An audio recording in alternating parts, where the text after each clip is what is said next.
नमस्कार, news capital express में आपका स्वागत है। मैं हूं आपके साथ दीप्ति। बुलेटिन की शुरुआत करते हैं खास खबरों के साथ। कृषि मंत्री कमल पटेल ने कहा, मौसम में परिवर्तन के कारण ओले गिरने के कारण किसानों की फसल बर्बाद हुई है।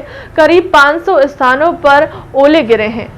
ओले से चने और गेहूं की फसल बर्बाद हुई है। किसानों से निवेदन करता हूं कि उन्हें घबराने की जरूरत नहीं है। सरकार किसानों के साथ खड़ी है। सभी कलेक्टर को निर्देशित किया है कि जल्द से जल्द सर्वे करें, बीमा कंपनी को सूचित करें। आज सीएम भी 3 बजे बैठक करेंगे। राजगढ़ के कलेक्टर ने 24 घंटे के भीतर सूचित किया, 72 घंटे के भीतर सरकार के निर्देश दिए हैं।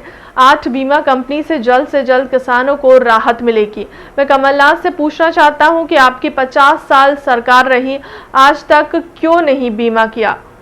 मौसम में परिवर्तन के कारण ठंड के सीजन में जब फसल बहुत अच्छी लहरा रही थी किसानों के खेतों में, गेहूं, चना, सरसों, अरहर, धान, लेकिन 3-4 दिन से मौसम में परिवर्तन हुआ और तेज हवाओं के साथ बारिश और ओले गिरने से कई जिलों में, जिसमें राजगढ़, विदिशा, डिंडोरी, ग्वालियर, शिवपुरी, अशोकनगर, गुना, भिंड, मुरैना, हरदा, होशंगाबाद, बैतूल और बाकी जगह भी करीब 500 स्थानों पर ओले गिरे। तेज हवा के साथ बारिश के कारण फसल आड़ी हो गई, चौपट हो गई और ओले से पूरी चने की और गेहूं की फसल और बाकी फसलें भी पूरी तरह से कई जगह नष्ट हुई हैं। ये किसानों के ऊपर जिस प्रकार कोरोना का संकट 100 साल में नहीं आया, ऐसा ये ओले भी इतनी बड़ी क्षेत्र में कभी नहीं गिरे जितने इस बार गिरे हैं और इसलिए बहुत बड़ा संकट आया है किसानों का। लेकिन मैं किसान भाइयों से निवेदन कर रहा हूं कि आपको घबराने की जरूरत नहीं है, चिंता करने की जरूरत नहीं है। भारतीय जनता पार्टी की सरकार किसानों की सरकार है, गरीबों की सरकार है। केंद्र में और प्रदेश में प्रधानमंत्री नरेंद्र मोदी जी, केंद्र में और प्रदेश में माननीय मुख्यमंत्री शिवराज जी किसानों के साथ इस संकट में खड़े हैं। हमारी सरकार किसानों के साथ खड़ी है। ये आपका संकट नहीं, हमारा संकट है और इसलिए पूरा संकट हम अपने ऊपर ले रहे हैं।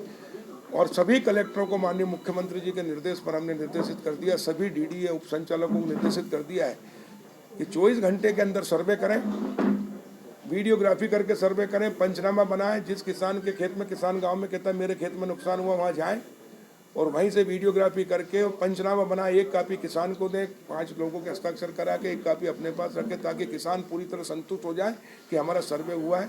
और 72 घंटे के अंदर बीमा कंपनी को सूचित करें।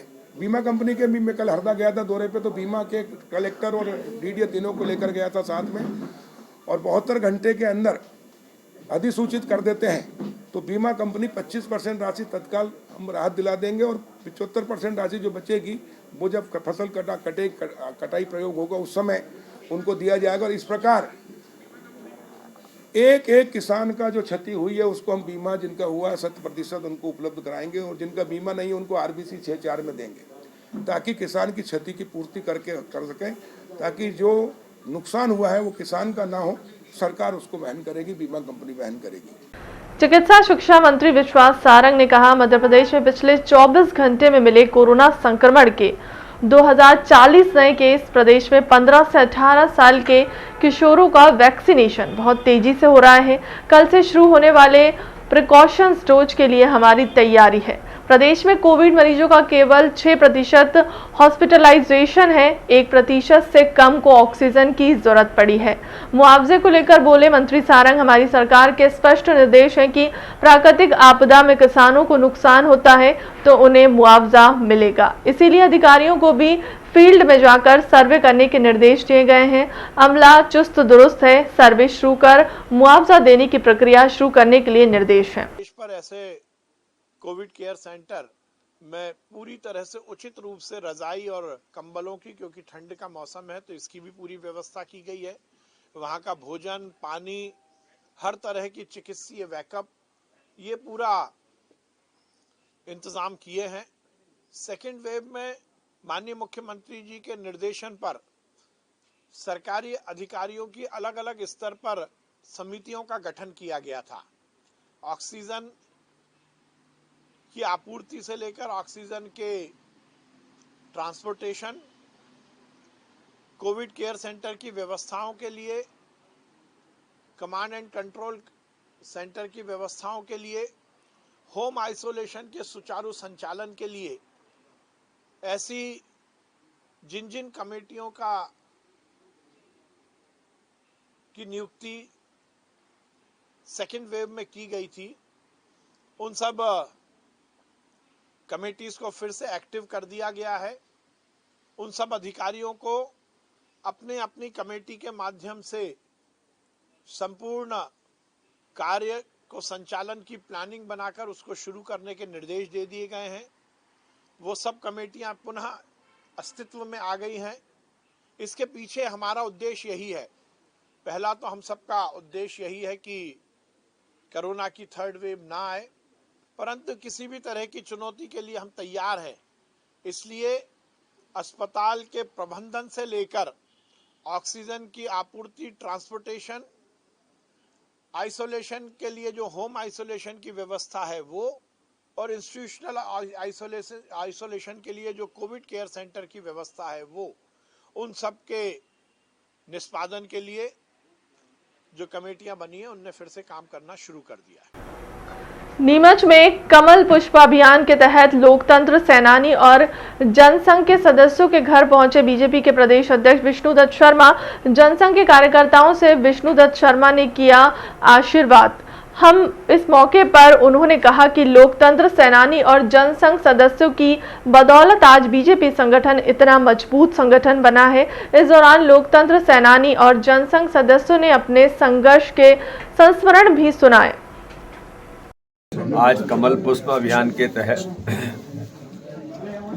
मैं नीमच के अंदर आज प्रवास के दौरान हमारे उन सभी लोगों से जिन्होंने जनसंघ और भारतीय जनता पार्टी के समय में अपने जीवन के महत्वपूर्ण समय को लगाकर इस संगठन को खड़ा किया, ऐसे हमारे सभी वरिष्ठ यहाँ पर उपस्थित हैं। उनसे मैं मिला हूँ, उनसे आशीर्वाद लिया है और उनके कई संस्मरण भी सुने हैं। आपने तो पाकिस्तान के अंदर संघ की शाखा भी लगाई है और वहाँ से फिर अपने इस विचार के साथ जुड़े। हमारे लोधा जी ने तो डीपी मिश्र के खिलाफ जो छात्र राजनीति में बड़ा एक आतंक का दौर उस समय उनका चला था, जिसके कारण से उनको सरकार खोनी पड़ी थी। उस समय आपने भी लाठियां खाई और डीपी मिश्र का कड़ा विरोध किया। ऐसे सभी लोग जिनके श्रम, मेहनत और परिश्रम के कारण आज भारतीय जनता पार्टी दुनिया के सबसे बड़े राजनीतिक दल के तौर पर बनी है, तो आप सबका महत्वपूर्ण योगदान इस यात्रा में है। तो माननीय प्रधानमंत्री जी, माननीय राष्ट्रीय अध्यक्ष जी और भारतीय जनता पार्टी का नेतृत्व, हमारे ऐसे सभी कमल पुष्प जिनके कारण से आज हम यहाँ पर हैं, उन सब से आशीर्वाद लेने के लिए आज मैं भी नीमच के अंदर उन सब लोगों से मिलने के लिए आया हूँ। पूर्व मुख्यमंत्री कमलनाथ की पत्रकार वार्ता में शिवराज सिंह चौहान का मुकाबला नहीं किया। मैं उनकी नाटक नौटंकी का मुकाबला नहीं कर सकता। सरकार पंचायत चुनाव नहीं करना चाहती। जो चुनाव सरकार करना चाह रही है वह असंवैधानिक था। शिवराज सरकार काला कानून अध्यादेश के रूप में लेकर आई है। मैं चाहता हूं कि आने वाले 2 महीने में पंचायत चुनाव संविधान के साथ हो। 2 महीने चुनाव नहीं हुए तो हम गांव-गांव जाएंगे, लोगों को समझाएंगे। सुरक्षा का राजनीतिकरण गलत है। जांच हो रही है। हमने किसानों को मुआवजा दिया था। के रूप में मैं आपसे नहीं मिलना चाहता। आपकी जो शिकायत होगी और सही शिकायत है कि प्रेस के साथ मेरा बहुत कम समय जाता है, ये शिकायत सही भी है। मैं शिवराज सिंह जी से मुकाबला नहीं कर सकता। शिवराज सिंह जी से नौटंकी का मुकाबला नहीं कर सकता। वो की भी प्रेस कॉन्फ्रेंस होती है, वो तो मनोरंजन की प्रेस कॉन्फ्रेंस होती है। कुछ भी बोल लो, कुछ भी कह लो, कुछ भी समझा लो। पर आज की जो परिस्थितियां हैं ये सबके सामने है। प्रदेश का हर वर्ग परेशान है और जिस तरफ देखो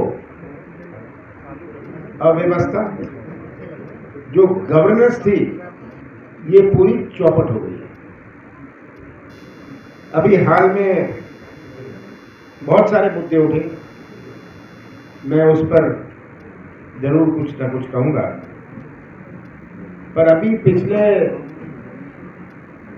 70-80 घंटों में जो ओलावृष्टि हुई है, ये ओलावृष्टि हुई है, जगह जगह से मुझे फोन आए।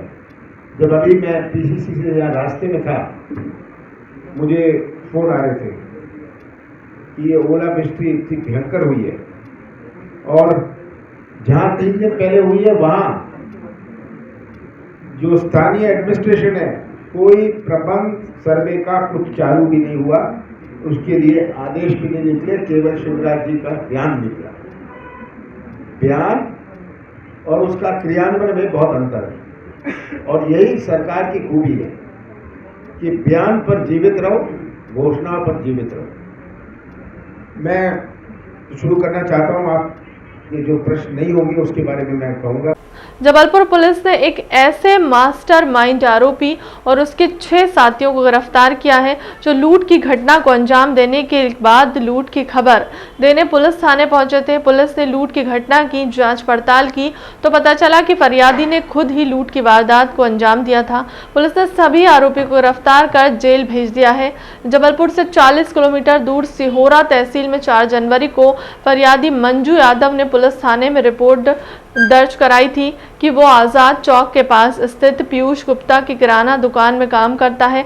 घटना वाले दिन पीयूष गुप्ता ने मंजू यादव को 4,84,000 रुपये बैग में भरकर ICICI बैंक जमा करने को दिए थे। रास्ते में मोटरसाइकिल पर सवार 2 लोगों ने नोटों से भरा बैग लूट कर ले गए थे। फरियादी की सूचना पर पुलिस ने टीम बनाकर जांच शुरू की और मामले की तह तक पहुंचे और सभी 6 आरोपियों को गिरफ्तार किया। ये लूट की वारदात हुई थी, अब इसका जो पर्दाफाश हो गया है, इसमें 6 आरोपी हैं टोटल। इसमें उल्लेखनीय बात यह है कि जो फरियादी थे वही इसमें आरोपी हैं। जो मंजू यादव जो कैश कलेक्ट करके जिनके यहाँ काम करते थे, पीयूष ट्रेडर्स के यहाँ, वहाँ से कैश लेकर के ICICI बैंक जा रहे थे। ये उन्हीं के द्वारा, मंजू यादव के द्वारा ही ये जो साजिश रची गई थी। इस मंजू यादव का साथ इसमें इन्हीं के गांव के इनके 2 परिचित लोग, जिनका नाम सत्यम राजपूत और अजय गर्ग था, उनके साथ उन्होंने घटना कारित की। कुल मिला के घटनाक्रम इस प्रकार का था कि जब ये वो कैश उस दिन 4 तारीख को लेके निकले थे तो उन्होंने खुद ही सूचना, यानी कि मंजू यादव ने खुद सूचना इस चीज़ की सत्यम राजपूत को दी। सत्यम राजपूत और अजय गर्ग ये दोनों मोटरसाइकिल से थे। इन्होंने इनका पीछा किया और फिर एक नाटकीय रूप से वो बैग छीना और फिर आगे चले गए। और आगे चल करके एक ऑल्टो गाड़ी में इनकी 3 अन्य साथी और थे जो कि इनके सहयोग के लिए वहाँ वेट कर रहे थे, जिनका नाम सौरभ पटेल, साहिल पटेल और सत्यम सिंह राजपूत, 3 अन्य वो थे। तो जब ये घटना वो पूरी हो गई तब ये सभी 5 ये फिर मझोली गए। वहाँ मोटरसाइकिल जो घटना में प्रयोग हुई थी उसको और पैसा वो उन्होंने वहीं रखा। कुल मिलाकर के इसमें जो लूट का जो मशरूका है वो 4,84,000 रुपये जो गया था वो पूर्णतः पूरा का पूरा बरामद हो गया है। और घटना में प्रयुक्त होने वाला जो कट्टा था वो भी बरामद हो गया है। और ऑल्टो गाड़ी जिसमें ये 3 अन्य इनके साथी जो थे वो भी बरामद हो गई है। साथ ही साथ जो घटना के टाइम जो मोबाइल वगैरह जो प्रयोग थे वो भी बरामद हो गए।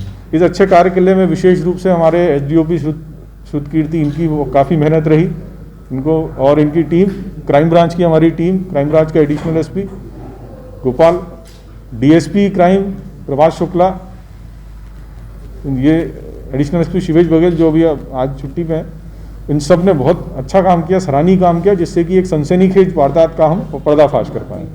कब से प्लानिंग चल रही थी इन लोगों की? इसमें बताना चाहूँगा कि हाँ, इनकी काफ़ी टाइम से प्लानिंग चल रही थी। 1 दिन पहले भी ये प्लान कर रहे थे ये वारदात करने का, लेकिन उस दिन जो पीयूष ट्रेडर्स के जो मालिक हैं उन्होंने मंजू यादव को उस दिन पैसे नहीं दिए ICICI बैंक में। मुख्यमंत्री शिवराज सिंह चौहान ने कहा कि आज 60 के ऊपर के लोगों को वैक्सीन लगना शुरू हो गई है। जिनको पहले से गंभीर बीमारी है जैसे डायबिटीज, ब्लड प्रेशर, हार्ट से संबंधित बीमारियां हैं, उन्हें पहले वैक्सीनेशन लगाई जाएगी। प्रधानमंत्री नरेंद्र मोदी जी मैं हृदय से फिर धन्यवाद देता हूं।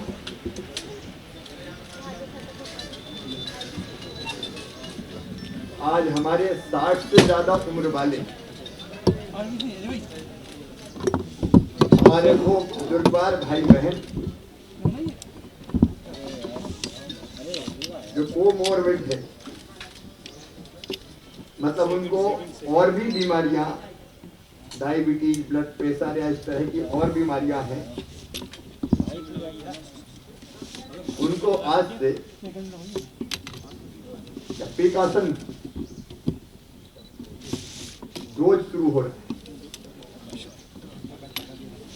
मुझे एक बात के लिए अपने प्रदेशवासियों को धन्यवाद देना। मध्य प्रदेश कोविड के प्रहार को इसलिए झेल पा रहा है कि हमने वैक्सीनेशन का काम, टीकाकरण का काम बहुत अच्छा किया। प्रदेशवासियों को मैं बधाई देता हूं, अपने प्रशासन को, डॉक्टर्स को, पैरामेडिकल स्टाफ को और टीकाकरण के काम में लगे हुए हर भाई और बहन को मैं धन्यवाद देता हूं कि हमारा फर्स्ट डोज, पहला डोज 96.16% लोगों को लग चुका है, 96.16%। अभी ऑलमोस्ट 100% इसलिए है कि 3-4% लोग तो हमारे प्रदेश में नहीं है, कोई बाहर काम के लिए गया है तो उनका वहां वैक्सीनेशन हो गया होगा। बढ़ते कोरोना संक्रमण के बीच सरकार के द्वारा 60 साल से ज्यादा उम्र वर्ग के लोगों को कोरोना से बचाव के लिए बूस्टर डोज लगाने का काम सोमवार से प्रारंभ किया गया।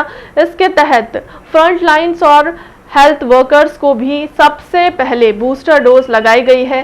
60 वर्ष से ज्यादा उम्र के ऐसे लोग जिनकी कोरोना वैक्सीन की 2 डोज पूरी हो चुकी है, उन्हें बूस्टर डोज लगाने के लिए किसी भी तरह के रजिस्ट्रेशन की जरूरत नहीं है।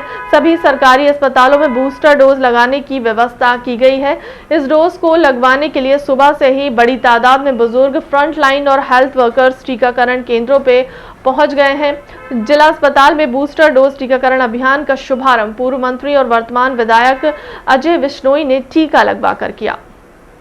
कोरोना की 2 वैक्सीन की जो डोज थी, पहली हमको जनवरी 21 में लगी, दूसरी मार्च 21 में लगी, आज तीसरा बूस्टर डोज लग गया है। एक सुरक्षा का भाव हमको उन दोनों वैक्सीन ने दिया था। आज इस बूस्टर डोज के कारण अतिरिक्त सुरक्षा मेरे को नज़र आ रही है। मैं आज के इस मौके पर अपने उन तमाम साथियों से जो 60 वर्ष के पार कर चुके हैं, जिनको वैक्सीन लगे, दूसरी वैक्सीन लगे 9 महीने हो चुके हैं, उनसे आग्रह करूंगा कि वे भी आगे बढ़ के आएँ, इस बूस्टर डोज को ज़रूर लगवाएं। कोरोना की इस तीसरी लहर में आपको ये अतिरिक्त सुरक्षा देगा।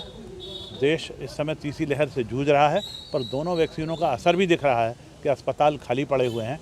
मैं एक हृदय से माननीय मोदी जी को इन सारी व्यवस्थाओं के लिए बहुत बहुत धन्यवाद देता हूँ। सर, दूसरा इमरती देवी जी का एक वीडियो वायरल हो रहा है, वो ये कह रहे हैं कि उन्होंने जब पार्टी बदली उसके बाद उन्हें हार का सामना करना था। अपना अपना अनुभव है। हर चुनाव लड़ने वाला व्यक्ति इस बात को जानता है कि हम चुनाव हारे हैं तो क्यों हारे। दूसरी चीज़, हर चुनाव लड़ने वाला व्यक्ति ये अच्छी तरीके से जनता को मैसेज देना चाहता है कि चुनाव में अपने कारण से नहीं हारा, तो किसी न किसी के ऊपर जवाबदारी डालना है। तो इमरती जी ने जिसके उचित समझा उसके ऊपर जवाबदारी डाल दी। फैक्ट ये है कि उस मैदान में हम लोग लगातार डटे हुए थे। मैं स्वयं ग्वालियर में चुनाव का इंचार्ज था और ग्वालियर में 2 सीटें थी, एक सीट पे हम जीते, एक सीट पर नहीं जीते। जहां बीजेपी का कार्यकर्ता तबीयत से खड़ा हो गया, वहां उसने उसको जिता दिया जो कांग्रेस से आया हुआ व्यक्ति था। पर जहां बीजेपी के लोगों का वो कांग्रेस से आया हुआ जो व्यक्ति था, उसने यदि वो उनका विश्वास नहीं जीत पाया, उनको अपने साथ में नहीं जोड़ पाया, सिर्फ वहीं हमको हार का सामना करना पड़ा है। अन्यथा मैं समझता हूं कि इस मामले में दोषी कोई है तो वही है जो हारा है। दोष किसी दूसरे के ऊपर मढ़ने से कोई लाभ नहीं है।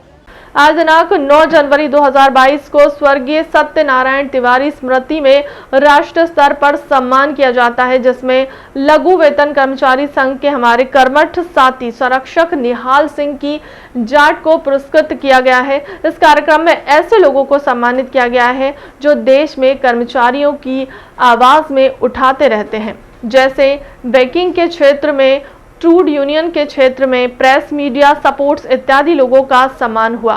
गरिमाए कार्यक्रम में मुख्य रूप से मुख्यमंत्री ने सलाहकार और गरीब निर्धन कल्याण आयोग के अध्यक्ष, कैबिनेट मंत्री दर्जा प्राप्त शिव चौबे, पूर्व गृह मंत्री Umashankar Gupta, warehousing corporation के चेयरमैन राहुल और आयोजक समिति के प्रमुख चंद्रशेखर परसाई, प्रदेश अध्यक्ष एग्रो कॉर्पोरेशन अनिल वाजपेयी, प्रदेश अध्यक्ष निगम मंडल अधिकारी कर्मचारी समन्वय महासंघ महेंद्र शर्मा, प्रांत अध्यक्ष मध्य प्रदेश लघु वेतन कर्मचारी संघ और सभी संघों के प्रांत अध्यक्ष और कर्मचारी नेता उपस्थित रहे।